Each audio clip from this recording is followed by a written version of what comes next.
আজকে আমরা পুতুল খেলা দিতেছি, একটা মজা আজব খেলা। তোমার নাম কি? শেখর। শেখত এখন খেলা নিয়ে আইছে। মারো শেখত। মারছি।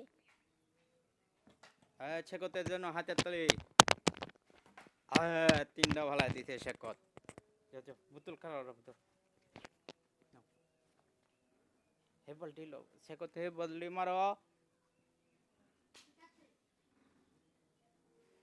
নাও। হ্যাঁ, হ্যাঁ, ঠিক আছে। তোমার নাম কি? ছাব্বিশ। এখন খেলা নিয়েছে সাব্বির। মারো। খেলা দিছে। মিস। হাতের তালি।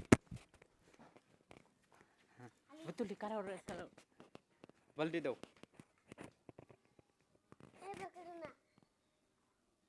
হয়েছে হয়েছে, দাও বল দাও বল দাও।